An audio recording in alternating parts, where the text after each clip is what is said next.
नमस्कार, आज की बात में आपका स्वागत है। बिहार में कल नई सरकार के गठन से पहले आज जबरदस्त सियासी हलचल रही। आज नीतीश कुमार को एनडीए विधायक दल का नेता चुनने की जो औपचारिकता थी वो पूरी हो गई।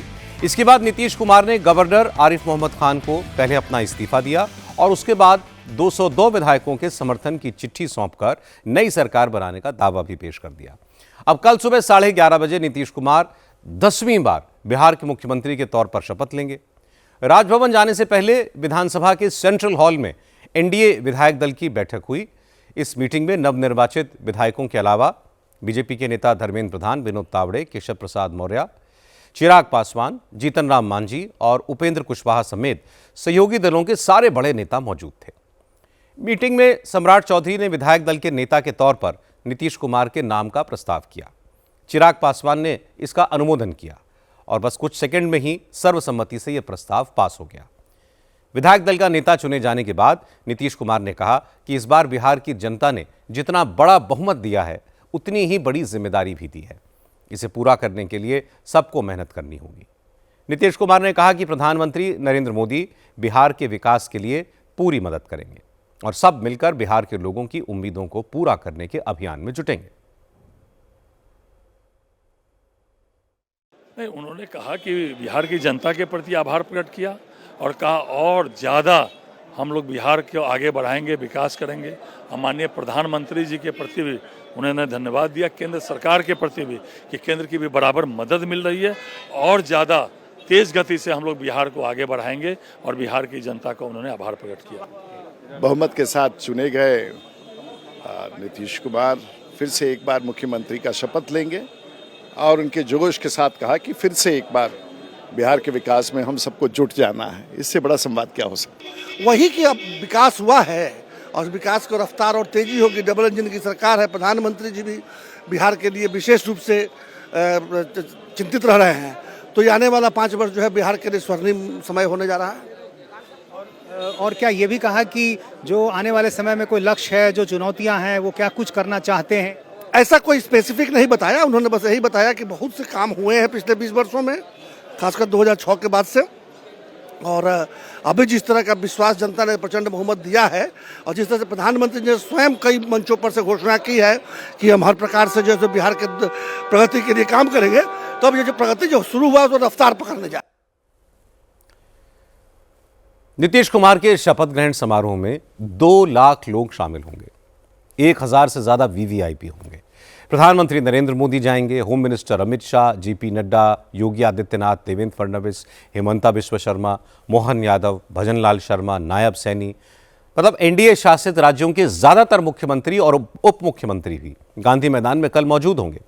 देवेंद्र फडणवीस और एकनाथ शिंदे तो आज रात ही पटना पहुंच जाएंगे। दिलीप जायसवाल ने कहा कि एनडीए को जितनी बड़ी जीत मिली है, शपथ ग्रहण समारोह भी उतना ही भव्य होगा। माननीय मुख्यमंत्री महोदय ने पहले इस्तीफा दिया और इस्तीफा देने के बाद उन्होंने सरकार बनाने का दावा पेश किया और जो कुल 202 विधायक हैं उनकी सूचना उन्होंने दी कि विधायक दल का नेता उनको चुना गया है।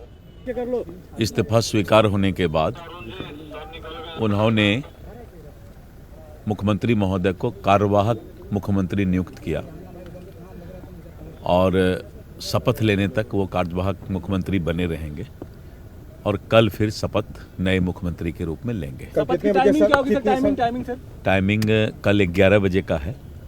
11:30 बजे शपथ पूरा हो जाएगा। कितने डिप्टी सीएम सर शपथ लेंगे? ये हम बताएंगे, इसी बात क्वेश्चन करते हैं। एनडीए की मीटिंग से पहले आज बीजेपी विधायक दल की मीटिंग भी हुई। इस मीटिंग में बीजेपी के विधायकों के अलावा केंद्रीय पर्यवेक्षक के तौर पर केशव प्रसाद मौर्य, अर्जुन मेघवाल और साध्वी निरंजन ज्योति भी मौजूद थे। मीटिंग में विधायक दल के नेता और उप नेता के तौर पर सम्राट चौधरी और विजय सिन्हा के नाम का प्रस्ताव रखा गया और दोनों को सर्वसम्मति से चुन लिया गया। अब सम्राट चौधरी बिहार में बीजेपी विधायक दल के नेता होंगे और विजय कुमार सिन्हा विधायक दल के उप नेता होंगे। सम्राट चौधरी और विजय सिन्हा फिलहाल बिहार के डिप्टी चीफ मिनिस्टर हैं। सम्राट चौधरी कुशवाहा समाज से आते हैं, तारापुर की सीट से चुनाव जीते हैं। विजय कुमार सिन्हा इस बार लखीसराय सीट से लगातार 5वीं बार जीते हैं, जाति से भूमिहार हैं। सेंट्रल ऑब्जर्वर के तौर पर मीटिंग में मौजूद केशव प्रसाद मौर्य ने कहा कि सम्राट चौधरी और विजय सिन्हा ने पिछले 5 वर्षों में बहुत अच्छा काम किया, चुनाव में जबरदस्त मेहनत की, जिसका फायदा गठबंधन को मिला। ऐसे श्री सम्राट चौधरी को निर्वाचित करने का प्रस्ताव किया और भारतीय जनता पार्टी के विधायक दल ने सर्वसम्मति से श्री सम्राट चौधरी जी को विधायक दल का नेता चुनने का समर्थन किया है। और हमारे उपनेता के लिए जो उप मुख्यमंत्री के रूप में शानदार कार्य करने का काम किया है, बहुत ही वरिष्ठ नेता हैं आदरणीय श्री विजय कुमार सिन्हा जी, उनके नाम का भी प्रस्ताव आया है और सर्वसम्मति से समर्थन मिला। मैं विधायक दल के नेता के रूप में श्री सम्राट चौधरी जी और उप नेता के रूप में श्री विजय सिन्हा जी के नाम का ऐलान करता हूं। विधायक दल का नेता और उपनेता चुने जाने के बाद सम्राट चौधरी और विजय कुमार सिन्हा ने पार्टी हाईकमान का शुक्रिया अदा किया।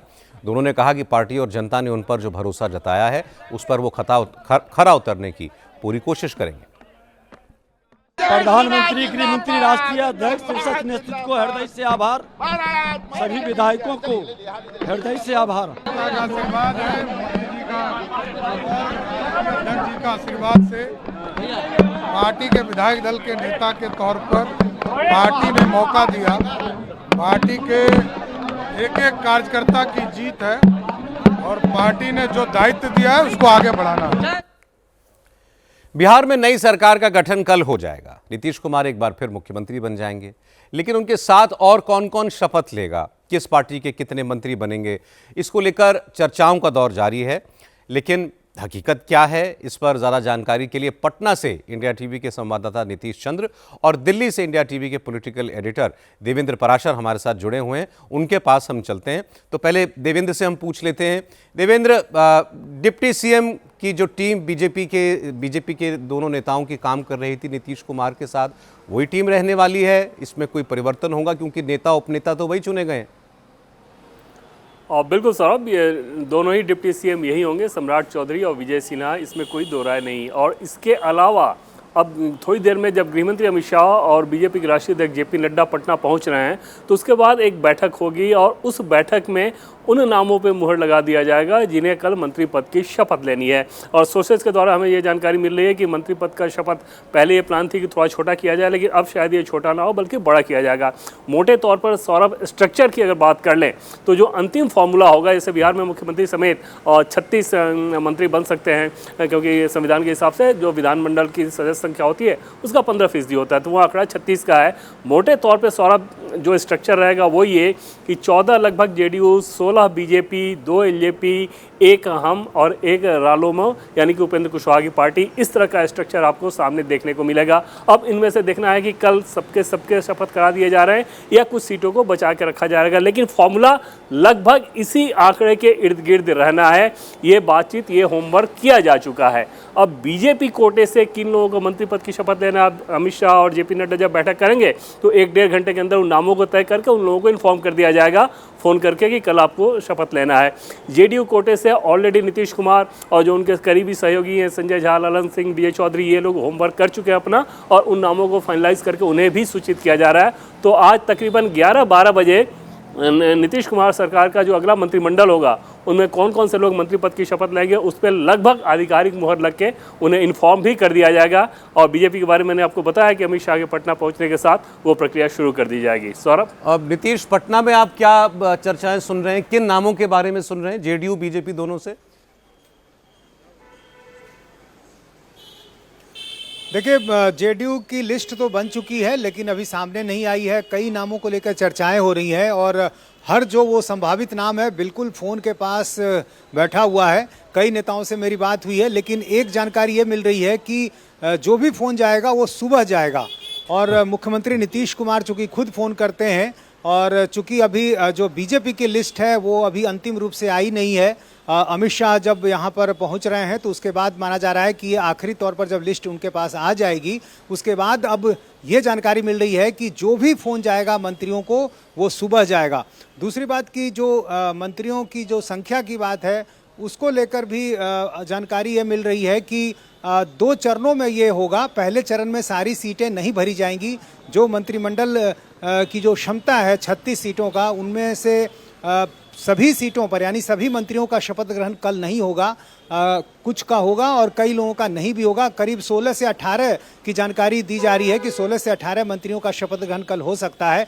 और जेडीयू से जो कुछ नाम हैं उनमें जो सबसे चर्चित नाम है जिनके बारे में कहा जा रहा है, जो हमें सूत्रों से जानकारी मिल पा रही है, विजय कुमार चौधरी भूमिहार जाति से आते हैं, नीतीश कुमार के बेहद करीबी। इसके अलावा विजेंद्र यादव 9वीं बार जीत कर आए हैं, यादव समुदाय से आते हैं, सुपौल के इलाके से, और नीतीश कुमार के भी काफ़ी पुराने साथी।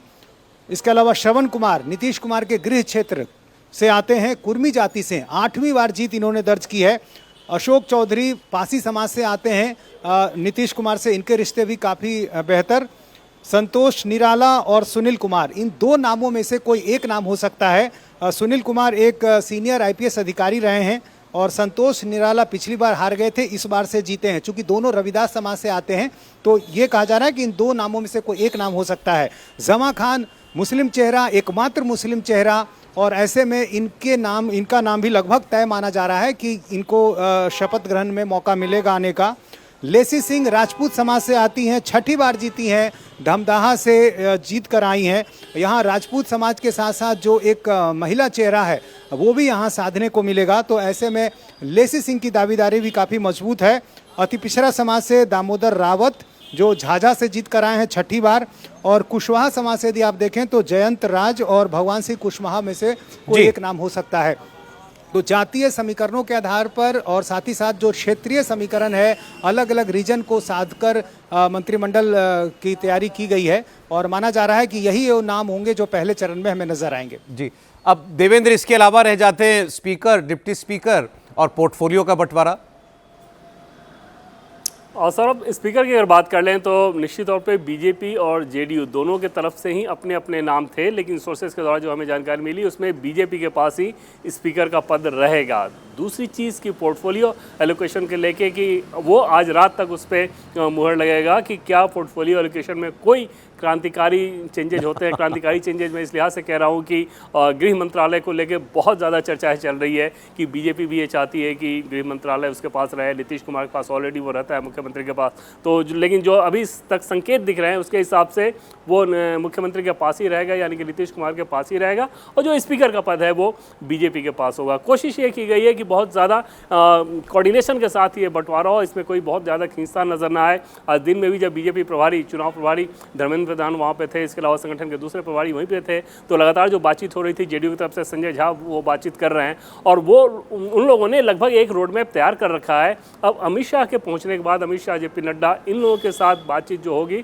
उसमें अंतिम मोहर लग जाएगा। एक तो नामों को लेके, दूसरा पोर्टफोलियो एलोकेशन को लेके कि किसके पास कौन सा रहेगा। बीजेपी शिक्षा मंत्रालय भी अपने पास रखना चाहिए और संभव है कि शायद वो कर दिया जाए, और इसके एवज में संभव है कि हेल्थ मिनिस्ट्री छोड़ना पड़े। जी देवेंद्र और नीतीश, बहुत शुक्रिया आपका। आप कल ये शपथ ग्रहण होगा और बहुत सारे नाम जो हैं बताए हैं आप लोगों ने। हो सकता है कि उम्मीद है कि यही नाम जो हैं कल आपको स्टेज पर देखेंगे भी शपथ लेते हुए। देवेंद्र बता रहे हैं कल नीतीश सरकार का पूरा स्वरूप साफ हो जाएगा। सबसे ज़्यादा 16 मंत्री बीजेपी के होंगे, जेडीयू के 14 मंत्री होंगे, चिराग पासवान की पार्टी के 2 विधायक मंत्री बनेंगे, जीतन राम मांझी और उपेंद्र कुशवाहा की पार्टी के एक विधायक को मंत्री पद मिलेगा। देवेंद्र पार्षद बता रहे हैं कि फॉर्मूला तो तय है, लेकिन कल इनमें से कितने मंत्री शपथ लेंगे ये अभी तय नहीं है। लेकिन इतना तय है कि स्पीकर का पद बीजेपी के पास और होम मिनिस्ट्री नीतीश कुमार के पास ही रहेगी। नीतीश चंद्रा बता रहे थे कि मंत्रिमंडल में कल 16 से 18 विधायक ही शपथ लेंगे, बाकी लोगों को बाद में शपथ दिलाई जाएगी। अब कल ही ये पता लगेगा कि नीतीश अपने मंत्रिमंडल में पुराने चेहरों को जगह देंगे या नए लोगों को मौका देंगे। एनडीए बिहार में सरकार बनाने की तैयारी कर रहा है, मंत्रियों के नाम तय हो रहे हैं। दूसरी तरफ हार के बाद से लालू परिवार में शुरू हुई जंग थमने का नाम नहीं ले रही है। रोहिणी आचार्य तो सिंगापुर चली गई, लेकिन पटना में उनके समर्थक मोर्चा संभाले हुए हैं। आज आरजेडी के कार्यकर्ताओं ने संजय यादव और सुनील सिंह के खिलाफ प्रोटेस्ट किया। छपरा और सारण से ही लोग पटना पहुंचे। रोहिणी आचार्य के सपोर्टर्स ने आरजेडी ऑफिस के बाहर संजय यादव और सुनील सिंह के खिलाफ नारेबाजी की। दोनों का पुतला जलाया। संजय यादव तेजस्वी यादव के करीबी हैं, तेजस्वी के सलाहकार हैं। बिहार में आरजेडी के चुनावी रणनीतिकार थे, जबकि सुनील सिंह आरजेडी के एमएलसी हैं और इन्हें लालू यादव का करीबी नेता माना जाता है। आजकल तेजस्वी के साथ रहते हैं। सुनील सिंह ने ही चुनाव नतीजों से एक दिन पहले कहा था कि अगर चुनाव में हेराफेरी हुई तो नतीजे आरजेडी के खिलाफ अगर आए तो बिहार में भी ऐसे हालात पैदा कर देंगे जैसे नेपाल में हुए थे। लेकिन हार के बाद न संजय यादव दिख रहे हैं न सुनील सिंह। रोहिणी आचार्य के समर्थकों का कहना है कि इन दो नेताओं के कारण ही आरजेडी की लुटिया डूबी। अब यही दो नेता लालू के परिवार में फूट डाल रहे हैं। इन्हें तुरंत पार्टी से बाहर किया जाए।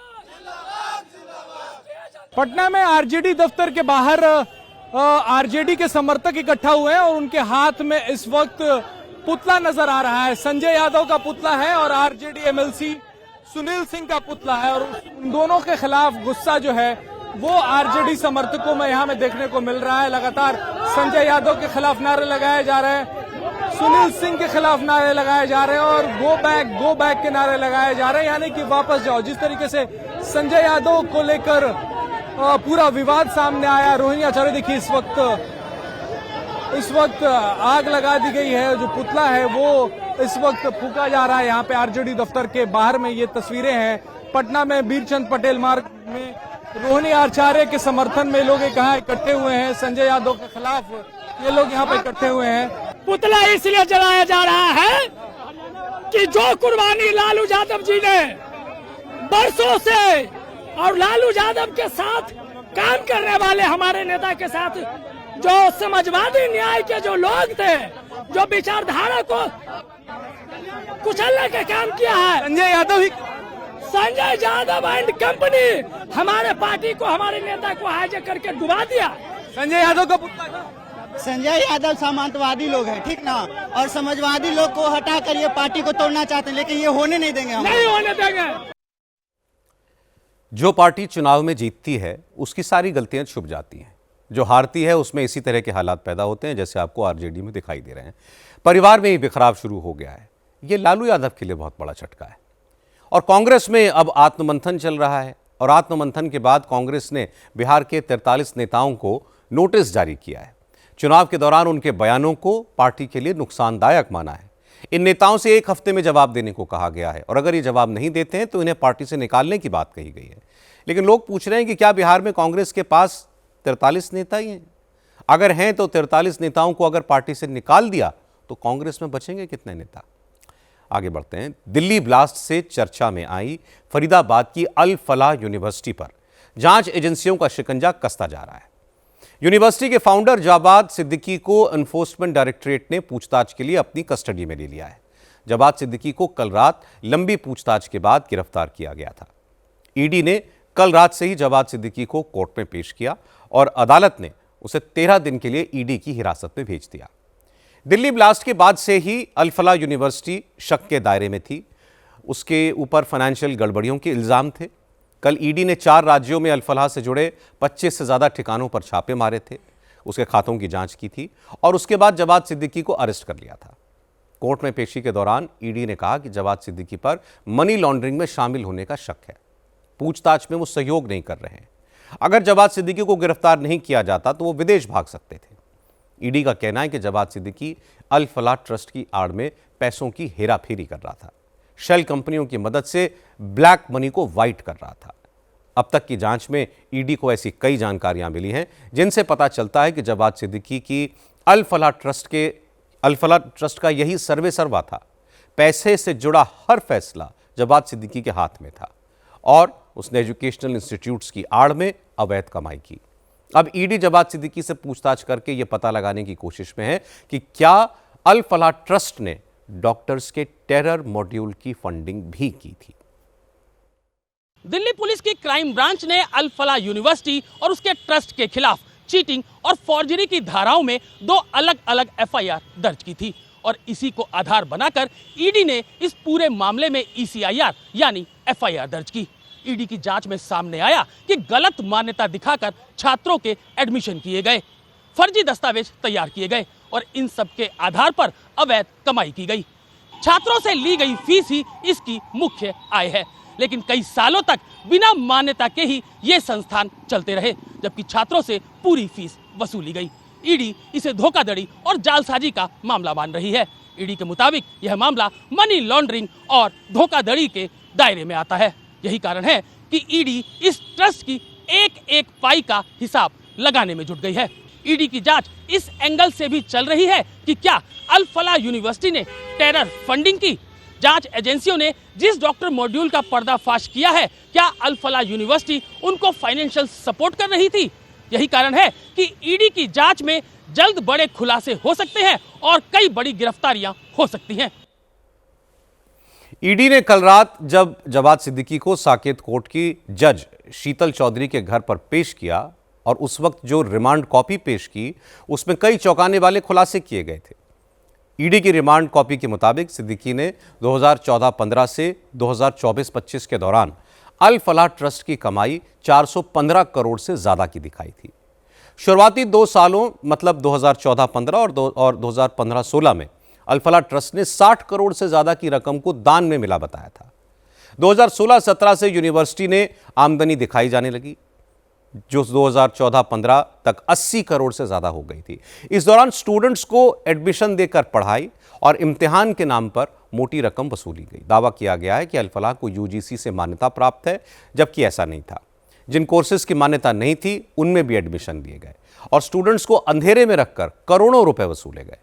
जवाद सिद्दीकी अल फलाह यूनिवर्सिटी के साथ साथ अल फलाह स्कूल ऑफ इंजीनियरिंग और टेक्नोलॉजी समेत कई और एजुकेशनल इंस्टीट्यूट्स चला रहा था और सभी संस्थानों के बैंक खाते और इनकम टैक्स रिटर्न्स एक ही पैन से जुड़े हुए थे।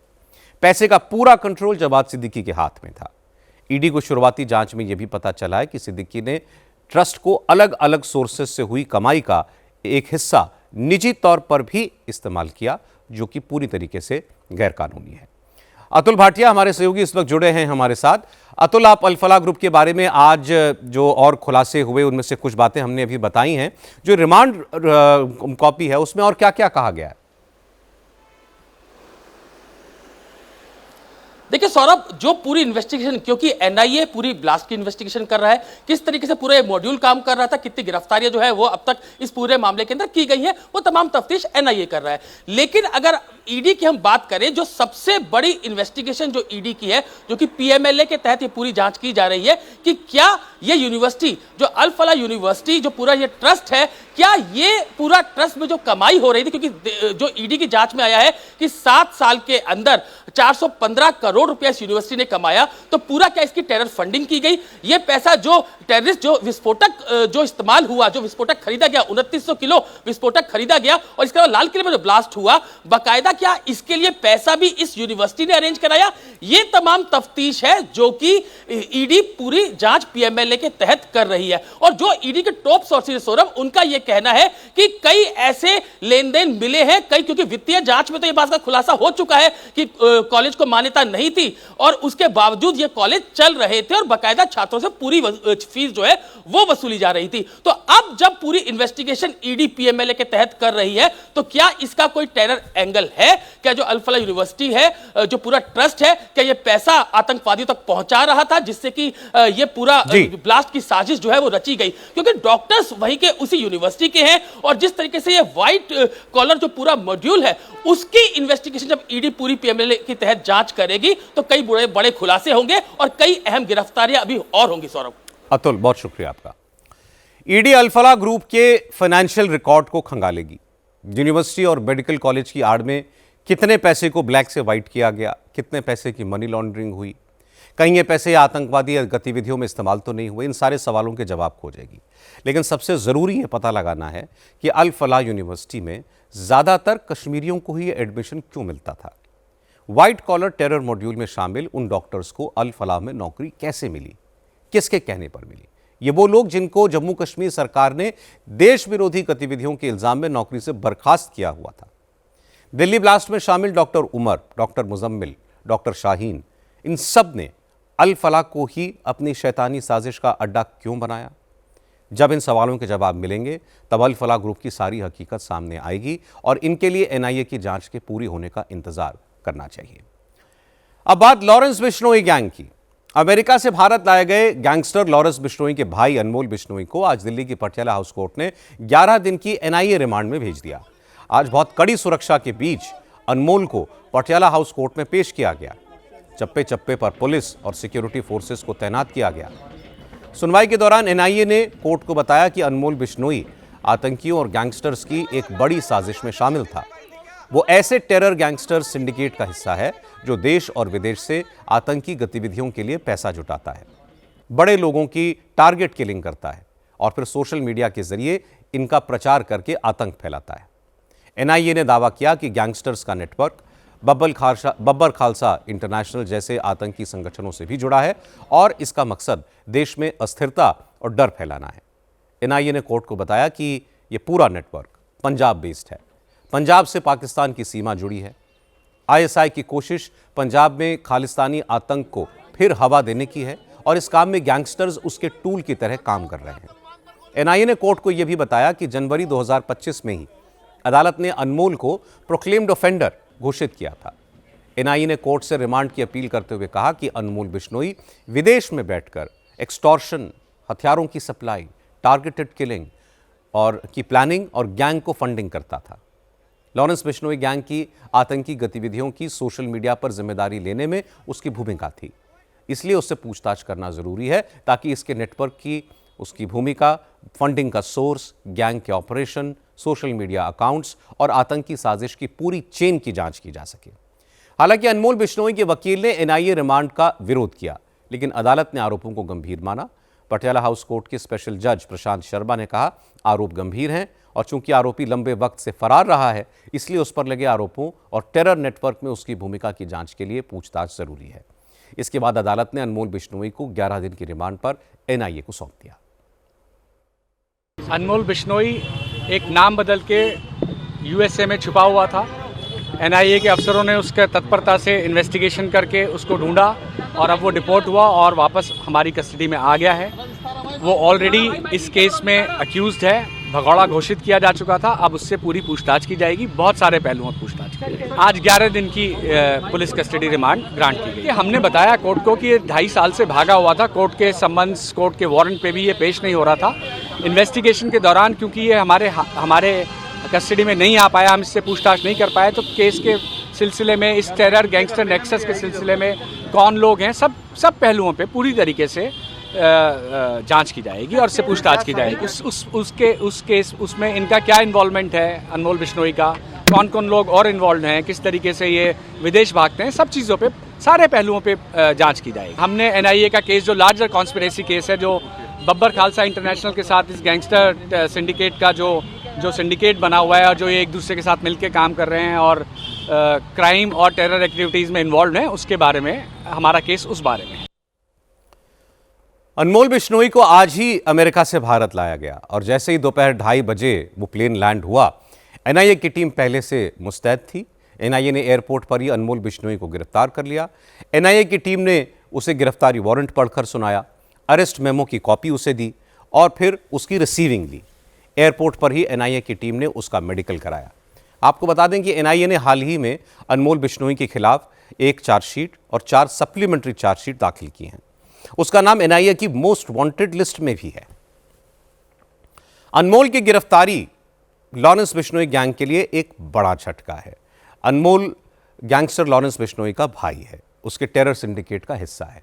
देश से बाहर रहकर वो लॉरेंस के कहने पर एक्सटॉर्शन और टारगेट किलिंग को अंजाम देता था। अनमोल पर एनआईए ने 10 लाख रुपए का इनाम रखा हुआ था। अनमोल बिश्नोई पर एनसीपी के नेता और महाराष्ट्र के पूर्व मंत्री बाबा सिद्दीकी की हत्या की साजिश रचने का आरोप है। इसके अलावा पंजाबी सिंगर सिद्धू मूसेवाला की हत्या और सुपरस्टार सलमान खान के घर पर फायरिंग के मामले में भी इसका हाथ था। 2022 में सिद्धू मूसेवाला की हत्या के बाद अनमोल बिश्नोई ने भानु नाम से एक फर्जी पासपोर्ट बनवाया। इसी फर्जी पासपोर्ट पर दुबई, केन्या के रास्ते बिश्नोई अमेरिका चला गया था। पिछले साल अमेरिका के होमलैंड सिक्योरिटी डिपार्टमेंट ने कैलिफोर्निया में फर्जी डॉक्यूमेंट केस में अनमोल बिश्नोई को पकड़ा था। बाबा सिद्दीकी की हत्या में अनमोल बिश्नोई का नाम आने के बाद सिद्दीकी के परिवार ने अपना नाम पीड़ित परिवार के तौर पर अमेरिका में रजिस्टर्ड कराया था। तब से अनमोल के बारे में हर सूचना बाबा सिद्दीकी के परिवार को दी जा रही थी। अमेरिका की तरफ से बिश्नोई की डिपोर्टेशन की जानकारी भी जीशान सिद्दीकी को भेजी गई। जीशान सिद्दीकी की फैमिली फ्रेंड और एआईएमआईएम के नेता वारिस पठान ने कहा कि अब बाबा सिद्दीकी की हत्या से जुड़े राज बाहर आएंगे और उनके परिवार को इंसाफ मिलेगा। अच्छी बात है कि जो अनमोल बिश्नोई है, वांटेड क्रिमिनल थे ये, इनका मेरे दोस्त बाबा सिद्दीकी की हत्या के अंदर भी इनको दिखाया गया था। आरोपी सलमान खान के घर पे जो फायरिंग हुई थी उनमें भी इनका नाम आया था। तो अच्छी बात है एनआईए ने लाया। तो अब तो चाहेंगे पूरी तरह से इन्वेस्टिगेशन हो, छानबीन की जाए कि बाबा सिद्दीकी साहब के परिवार का भी ये मांगना था कि क्या हुआ, क्या वजह थी, कौन कॉन्स्पिरेटर था, कौन इसके पीछे था जिन्होंने इनकी हत्या कर दी। तो तमाम चीज़ें बाहर खुल के आना चाहिए। और पहले भी काफ़ी लोगों को एक्सट्रेडिट किया है, केस चलना चाहिए इनके ऊपर और जो भी कानूनी सजा हो प्रतिक्रिया करके वो देनी चाहिए। देश के कई राज्यों में पुलिस रिकॉर्ड में अनमोल बिश्नोई का नाम एक मोस्ट वांटेड क्रिमिनल की लिस्ट में दर्ज है। राजस्थान, मुंबई, दिल्ली और पंजाब की पुलिस उसे बहुत लंबे वक्त से तलाश रही थी। अनमोल की गिरफ्तारी के बाद अब लॉरेंस बिश्नोई गैंग बिखरता हुआ दिख रहा है। पिछले कुछ महीनों में उसके गैंग के 19 मेंबर पकड़े गए हैं। लॉरेंस बिश्नोई ने गोल्डी बराड़ और रोहित गुदारा का क्राइम सिंडिकेट भी अब टूट चुका है। गुदारा और बराड़ अब लॉरेंस के दुश्मन बन गए हैं। इस दुश्मनी की वजह भी अनमोल ही है। असल में जब अनमोल बिश्नोई को अमेरिका में पकड़ा गया तो रोहित गुदारा और गोल्डी बराड़ ने उसकी कोई मदद नहीं की। अब गुदारा और बराड़ गैंग के शूटर्स अनमोल को भी टारगेट कर सकते हैं।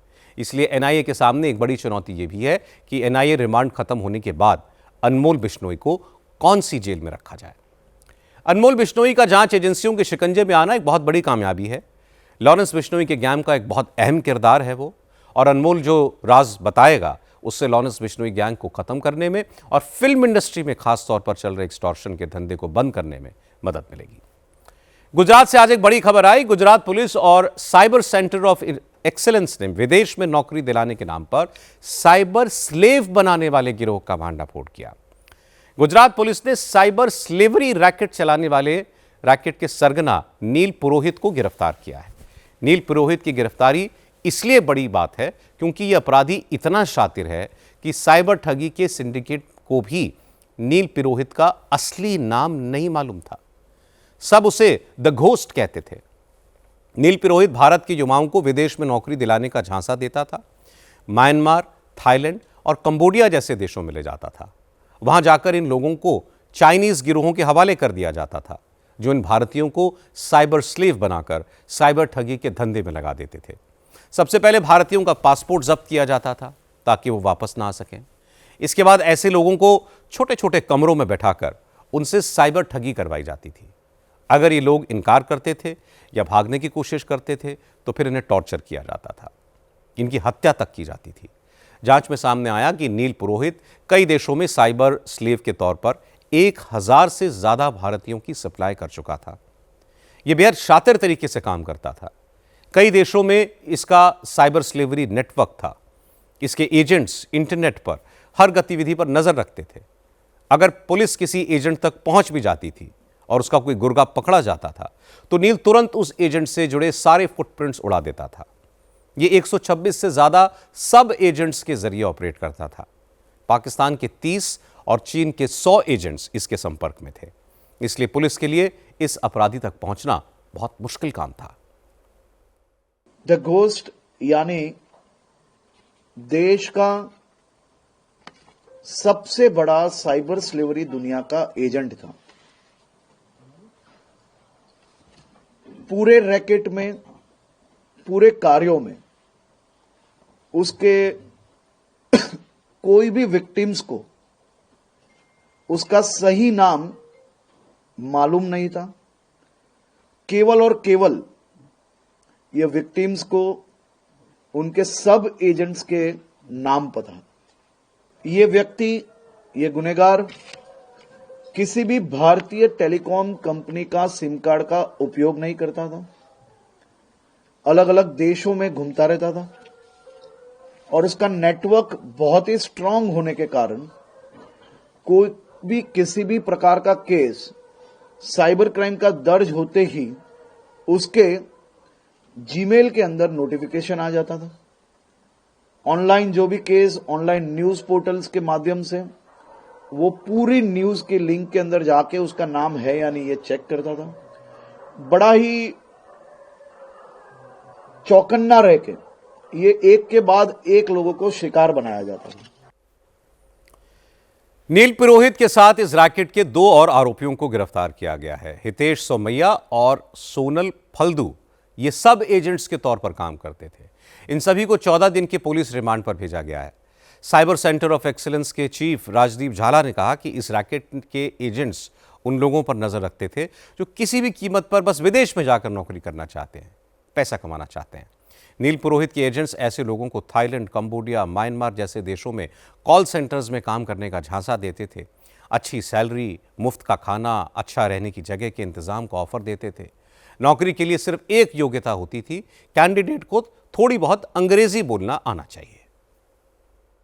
इंटरव्यू की खास बात यह है कि वहाँ टेक्निकल नॉलेज बिल्कुल नहीं देखा जाता था, सिर्फ इनको ढंग की इंग्लिश बोलना आए तो उनको ले लेते थे। ये जॉब मतलब इसके बारे में मतलब क्या एडवर्टाइजमेंट्स में क्या कहा जाता था, क्या रिक्वायरमेंट? एडवर्टाइज में कुछ एक कीवर्ड खास थे, जैसे थाईलैंड और म्यांमार में जॉब या कंबोडिया, लाओस, थाईलैंड, म्यांमार में जॉब है। आपका सैलरी रहेगा 30,000 बात, खाना रहना मुफ्त रहेगा और आपको सिर्फ डेटा एंट्री का काम करना है। इस टाइप के ये जॉब मतलब इजी से इजी टास्क देते थे ताकि लोग ज़्यादा से ज़्यादा जाए, अच्छी सैलरी मिले। तो फिर जैसे कि मैंने आपको बताया, वो इंटरव्यू के बाद अगर वो सिलेक्ट हो जाते थे, इंग्लिश आती थी, वो सारे सिलेक्ट हो जाते थे। फिर नील उनको टिकट मुहैया कराता था, वो खर्चा नील करता था। उनके फ़ोन पे टिकट आ जाती थी, फिर उनको प्रिंट निकाल के नील को फ़ोन करना फ़ोटो भेजना रहता था। उसके बाद में जब वो ट्रैवल करके थाईलैंड जाते थे बैंकॉक, तो नील उनको ड्राइवर, गाड़ी का नंबर और वो सब देता था। तो फिर विक्टिम को उस गाड़ी के पास जाके नंबर दिखे ऐसे फ़ोटो नील को भेजनी थी ताकि पता चले कि ये आ गया है। कुछ महीनों पहले थाईलैंड से कुछ भारतीयों के वीडियो आए थे जिनमें उन्होंने रो रो कर अपनी हालत बयां की थी। बताया था कि उन्हें नौकरी का झांसा देकर थाईलैंड भेजा गया, लेकिन थाईलैंड पहुंचते ही उन्हें गुलाम बना लिया गया और अब उनसे साइबर ठगी कराई जाती है। इसके बाद विदेश मंत्रालय ने एक्शन लिया। कुछ भारतीयों को इस गिरोह के चंगुल से छुड़ाकर वापस भी लाया गया। इन लोगों ने जो कहानियां सुनाई वो वाकई रोंगटे खड़े करने वाली हैं। जिन लोगों को वापस लाया गया था उनमें से कुछ गुजराती थे, इसलिए गुजरात पुलिस इस गिरोह के पीछे पड़ी और कई महीनों की मेहनत के बाद गिरोह के सरगना और उसके 2 साथियों को पकड़ लिया गया। अब पुलिस इस गिरोह के बाकी एजेंट्स का पता लगाएगी, तब ये पता चलेगा कि इस गिरोह ने कुल कितने लोगों को अपना शिकार बनाया। पुलिस अपना काम करेगी, जो लोग अभी दूसरे देशों में फंसे हुए हैं उन्हें वापस लाने की कोशिश भी करेगी, लेकिन आम लोगों के लिए यह खबर एक बहुत बड़ी चेतावनी है। कोई आपको विदेश में नौकरी का ऑफर दे, अच्छी सैलरी का वादा करे तो सावधान रहिए। इस किस्म के ऑफर पर सोचने से पहले उस एजेंसी का पूरा बैकग्राउंड चेक कीजिए। अगर बिना सोचे समझे ऐसा कोई ऑफर आपने एक्सेप्ट किया तो इन्हीं लोगों की तरह आप भी मुसीबत में फंस सकते हैं। अब आपको पाकिस्तान का हाल दिखाते हैं। पाकिस्तान की आर्मी अपने ही लोगों पर अटैक कर रही है, बेगुनाह लोगों को मार रही है, घर के घर, खानदान के खानदान उजाड़ रही है। पाकिस्तानी फौज के पर यह इल्ज़ाम किसी विरोधी देश ने नहीं, खुद पाकिस्तान के एक सूबे के चीफ मिनिस्टर ने लगाए हैं। पाकिस्तान के सरहदी सूबे खैबर पख्तूनख्वा के वजीर आला सोहेल आफरीदी ने भरे मंच से कहा कि पाकिस्तानी फौज KPK में बेगुनाह लोगों का कत्ल कर रही है, बलूचिस्तान में दहशतगर्दों के नाम पर आम लोगों को मार रही है। सोहेल आफरीदी ने KPK के एक जलसे में कहा कि संविधान बदलकर सुप्रीम लीडर बनकर पाकिस्तान के army chief Asim Munir out of control हो गए हैं। उनकी कमान में पाकिस्तानी फौज ने जुल्म ज़्यादती की इंतहा को भी पीछे छोड़ दिया है। सोहेल आफरीदी इमरान खान की पार्टी के लीडर हैं। अभी हाल ही में काफ़ी मशक्क़त के बाद इन्हें खैबर पख्तूनख्वा सूबे की गद्दी मिली है और उसके बाद से ही सोहेल अपनी कौम मतलब पठानों के मसले ज़ोर शोर से उठा रहे हैं। KPK के लोअर दीर जिले में सोहेल आफरीदी ने एक जलसे में कहा कि पाकिस्तानी फौज ड्रोन हमले में मारे गए जिन लोगों को दहशतगर्द बताती है, असल में वो बेगुनाह शहरी हैं, आम इंसान हैं, पाकिस्तान के पख्तून नागरिक हैं जिन्हें मुनीर की फौज कीड़े मकोड़ों की तरह मार रही है। सोहेल आफरीदी ने कहा कि पाकिस्तान आर्मी पठानों के साथ साथ बेगुनाह बलूचों और सिंधियों पर भी इसी तरीके के जुल्म कर रही है। जो हमेशा यहाँ पर लोगों को भेड़बतिया और कीड़े मकोड़े समझते हैं, कभी ये मिलिट्री ऑपरेशन करते हैं, कभी ड्रोन गिराते हैं, कभी मॉर्टर गोले गिराते हैं, कभी जो है ये जेट तैयारों से बमबारी करते हैं। हमारे एक एक घर से 21-21 लोग शहीद होते हैं। हमारे एक एक घर से 15-15, 20-20 लोगों के जनाजे उठते हैं। लेकिन ये लोग जो है रुक रहे नहीं है, मजीद आगे जा रहे हैं और उल्टा कहते हैं कि इतने दहशतगर्द मारे गए और इतने। कोई दहशतगर्द नहीं होता, सिर्फ और सिर्फ जो है 21 लोगों को इन्होंने तिरा में मार्टर गोलों से शहीद किया, उसमें एक भी दहशतगर्द नहीं था। इन्होंने कल शादी पर ड्रोन अटैक किया तिरा में, उसमें एक भी दहशतगर्द नहीं था। ये कोलेटरल डैमेज नहीं है, ये क्राइम है। आप लोग बदमाशी कर रहे हो, आप लोग मेरे मासूम लोगों का खून चूस रहे हो। ये कोलेटरल डैमेज नहीं होता, तुम इंटेंशनली मेरे लोगों का खून चूस रहे हो। बहालो खून सड़कों पे मेरे मासूम पठानों का, मासूम पंजाबियों का, मासूम बलोचों का, मासूम सिंधियों का, मासूम कश्मीरियों का, मासूम गिलगित बल्तिस्तानियों का। मगर इतना बता दो तुम कि वतन जब खून मांगेगा तुम्हारे पास क्या होगा। तो फिर हम डरे क्यों? क्यों डरे हम? इंशाल्लाह ताला अपने हक के लिए खड़े होंगे, खड़े होंगे, खड़े रहोगे, हम के साथ खड़े रहोगे। तो सुन लो ताकतवर लोगों, आपकी गोलियां खत्म हो जाएंगी, हमारे सीने खत्म नहीं होंगे इंशाल्लाह। पाकिस्तान में बलोच, पठान और सिंधी ये पंजाब डोमिनेटेड फौज के खिलाफ बगावत कर रहे हैं, तो पाकिस्तान के अवैध कब्जे वाले कश्मीर में ब्लडलेस कू हो गया। मतलब बिना खून खराबे के हुकूमत बदल गई। पीओके में इमरान खान की पार्टी की हुकूमत थी, लेकिन फौज के इशारे पर उस सरकार को हटाकर बिलावल की पार्टी का चीफ मिनिस्टर बना दिया गया। हालांकि जाने से पहले पीओके के तथाकथित प्रधानमंत्री अनवरुल हक ने भारत के खिलाफ जहर उगलकर अपने नंबर बढ़ाने की कोशिश की। चौधरी अनवरुल हक ने मुजफ्फराबाद में हुए असेंबली सेशन में दावा किया कि लाल किले के पास या दिल्ली में जो बम ब्लास्ट हुआ उसमें पाकिस्तान का ही हाथ है। अनवरुल हक ने पीओके की असेंबली में खड़े होकर यह बयान दिया। कहा कि उन्होंने पहले भी भारत को चेताया था कि अगर वो बलूचिस्तान में दखल देता रहा तो फिर कश्मीर से लाल किले तक खून बहेगा। जो स्टेटस को मुझे मिला मैंने उसमें कोई कमी नहीं आने दी। इतना जरूर किया कि नरेंद्र मोदी को भी ललकारा, उसकी पूरी हुकूमत को भी ललकारा, उसकी कीमत भी दी, बोल के ये बात कही कि ये फितना खारिज नहीं है, फितना हिंदुस्तान है। इस खाकसार के पहले जुमले पर ये जुमले तब्दील हुए और रिकॉर्ड ने ये बात सुनी, तारीख ने, कि मैंने ये कहा कश्मीर हाउस में बैठ के कि अगर नहीं बाज आओगे बलूचिस्तान को ब्लीड करने से तो लाल किले से लेकर कश्मीर के जंगलों तक तुम्हें घुस के मारेंगे। और अल्लाह के फजल करम से इस गुनाहगार के लफ्जों की अल्लाह पाक ने हुर्मत रखी। चंद दिनों बाद हमारी मुसल्लह अफवाज ने, हमारे शाहीनों ने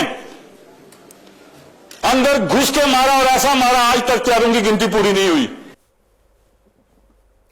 पीओके के पूर्व प्रधानमंत्री ने दिल्ली ब्लास्ट का क्रेडिट लेने की कोशिश की, लेकिन पाकिस्तान के डिफेंस मिनिस्टर ख्वाजा आसिफ ने इसे पल्ला झाड़ने की कोशिश की। ख्वाजा आसिफ ने कहा कि दिल्ली ब्लास्ट से पाकिस्तान का कोई लेना देना नहीं है, लेकिन दिल्ली ब्लास्ट के बाद भारत और पाकिस्तान के बीच लिमिटेड वॉर होने की गुंजाइश है। ख्वाजा आसिफ ने कहा कि भारत पाकिस्तान के पड़ोसी देशों के जरिए प्रॉक्सी वॉर लड़ रहा है और दिल्ली ब्लास्ट के बाद भारत ने इस मिशन को तेज कर दिया है। इसी वजह से पाकिस्तान और अफगानिस्तान के बीच बात नहीं बन पा रही है। लाल किले के पास हुए ब्लास्ट में शामिल दहशतगर्दों को पाकिस्तान में बैठे हैंडलर से डायरेक्शन मिल रही थी। इस साजिश में पाकिस्तान की दहशतगर्द तंजीमें शामिल हैं, इसके संकेत मिले और जिस दिन पुख्ता सबूत मिले उस दिन से पाकिस्तान की उल्टी गिनती शुरू हो जाएगी। लेकिन फिलहाल पाकिस्तान को अपने अंदरूनी हालात की तरफ देखना चाहिए, क्योंकि खैबर पख्तूनख्वा और पीओके में जो हालात हैं, अवाम में पाकिस्तान की हुकूमत और फ़ौज के लिए जो नाराज़गी है, नफ़रत है, वो इस तरह बढ़ रही है, तो इसे देखकर भारत को एक्शन लेने की ज़रूरत ही नहीं पड़ेगी। पाकिस्तान की जनता, पाकिस्तानी फ़ौज और वहाँ की हुकूमत का हिसाब खुद ब खुद कर देगी। उत्तर प्रदेश के संभल में आज पूरा दिन तनाव बना रहा। दरअसल आज कैला देवी मंदिर के महंत ऋषिराज गिरी महाराज ने एक पदयात्रा निकालने का ऐलान किया था।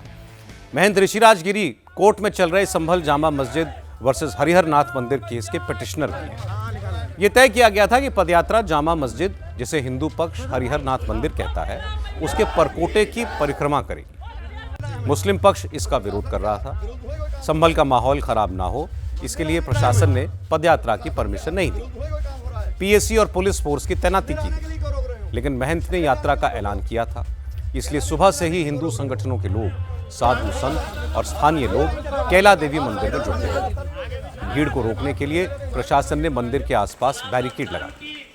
इससे महंत ऋषिराज भड़क गए। उन्होंने बाहर आकर खुद बैरियर हटा दिया। हालात को देखते हुए पुलिस ने इसका विरोध नहीं किया। हजारों लोग वहां जमे हो गए, नारेबाजी होने लगी।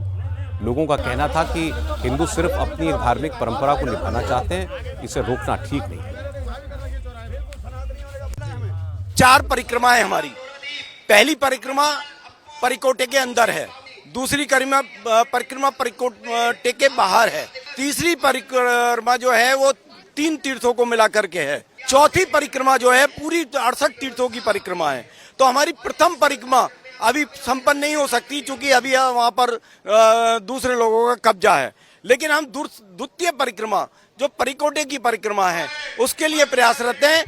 अगर किसी को आपत्ति है तो वो आपत्ति क्यों है, वो तो अंदर जाके नमाज पढ़ लें। आज जो हम परिक्रमा कर रहे हैं, परिकोटे की परिक्रमा कर रहे हैं और शांतिपूर्ण परिक्रमा कर रहे हैं, इसके लिए हम किसी को ऐतराज नहीं होना चाहिए। हालांकि मौके पर फिर बड़े अफसर पहुंचे, लोगों को समझाया गया। महंत ऋषिराज गिरी को बताया गया कि सब जुडिस मामला है, प्रशासन इसमें कुछ नहीं कर सकता।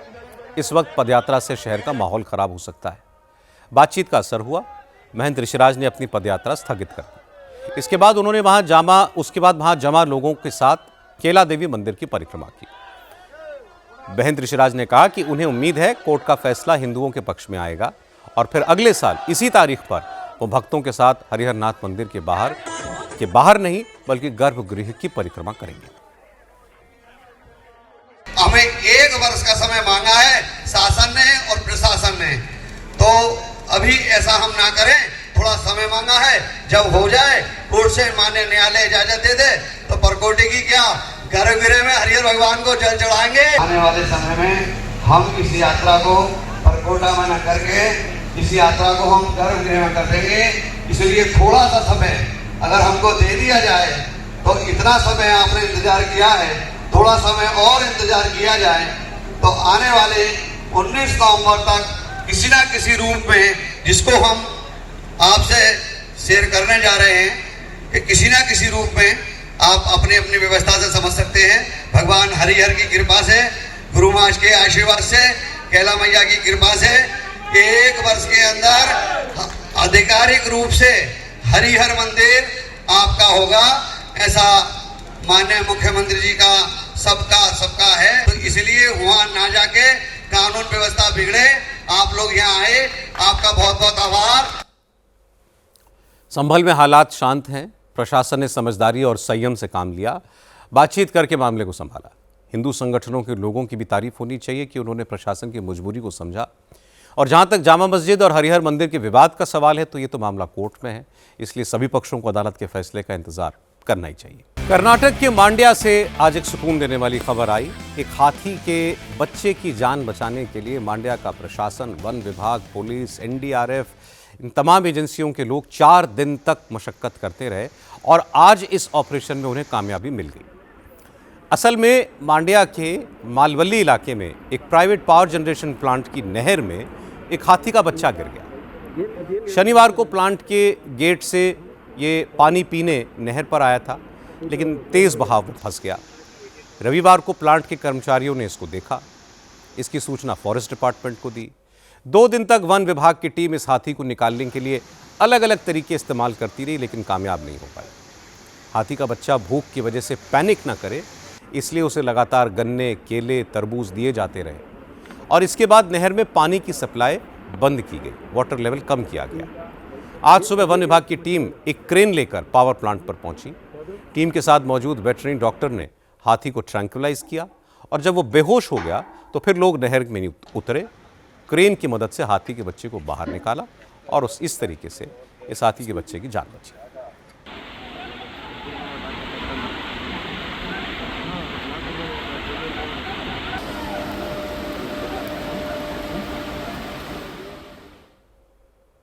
आज की बात में इतना ही। मेरी आपसे अगली मुलाकात होगी कल रात 9 बजे।